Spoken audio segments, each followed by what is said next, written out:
विपक्ष पर साधा निशाना, कहा वैचारिक रूप से मजबूत पार्टियां ही जनता के बीच रखती है अपनी बात। नमस्कार, मैं शनाया गर्ग और आप देख रहे हैं आखिर न्यूज 24। राजधानी पटना की बांकीपुर विधानसभा सीट पर हो रहे उपचुनाव को लेकर राजनीतिक सरगर्मी अपने चरम पर है।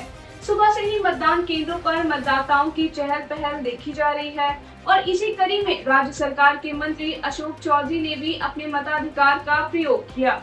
वोट डालने के बाद उन्होंने मीडिया से खुलकर बातचीत की और चुनाव से जुड़े विभिन्न मुद्दों पर अपनी बेबाक राय रखी है। मीडिया से मुखातिब होते हुए मंत्री अशोक चौधरी ने सबसे पहले लोकतंत्र के इस महापर्व की महत्ता पर जोर दिया।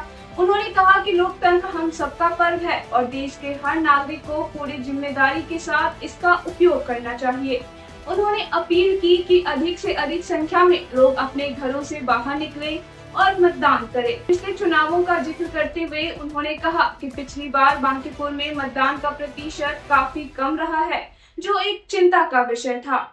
इसलिए इस बार उन्होंने कम से कम 60 से 65% मतदान होने की उम्मीद जताई और कहा कि पटना जैसा केंद्रीय और पढ़े लिखे क्षेत्र में अगर लोग जागरूक नहीं होंगे तो संदेश गलत जाएगा। इस दौरान जब उनसे राजनीतिक बयानों और जीत के दावों को लेकर सवाल किया गया तो उन्होंने तंज कसते हुए कहा कि वैचारिक और सैद्धांतिक रूप से जो लोग और पार्टियां अपनी विचारधारा के साथ काम करती है, जनता उन्हीं को असली ताकत देती है। उन्होंने एनडीए की जीत का दावा करते हुए कहा कि जीत तो हमेशा सच और विकास की होती है।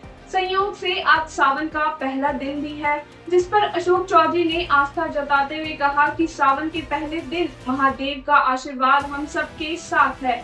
मतदान के बाद वे भारी सुरक्षा व्यवस्था के बीच अपने काफिले के साथ रवाना हुए।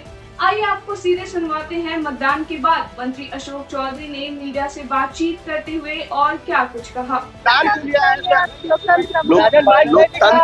लोकतंत्र का पर्व है और सबको इस प्रजातंत्र में इसका प्रयोग करना चाहिए, उपयोग करना चाहिए।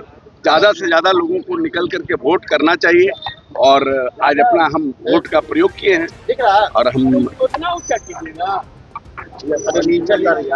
जो आइडियोलॉजिकली विचारधारा के साथ जो लोग रहते हैं और आइडियोलॉजिकल साथ में अपने पॉलिटिकल पार्टी को ताकत देना चाहिए। मतदाताओं से अपील करेंगे कि ज्यादा से ज्यादा, पिछली बार 40% ही वोट पड़ा था बांकीपुर में, ज्यादा से ज्यादा लोग अपने मताधिकार का प्रयोग करें, सब लोग आए। कम से कम बांकीपुर में 60-65% पोल होना चाहिए, क्योंकि सबसे पढ़े लिखे लोग, लिटरेट लोग, सब कोई इसी सेंट्रल बिहार है, सेंट्रल पटना है, तो यहाँ है। तो जब आप नहीं आइएगा तो आपको देखकर दूसरे कैसे आएंगे। क्या कहेंगे जीत को लेकर? एनडीए की जीत को लेकर? एनडीए की जीत अब तो सब चीज बक्सा में बंद हो गया है, जीतना तो है ही है, इसमें क्या लड़ाई।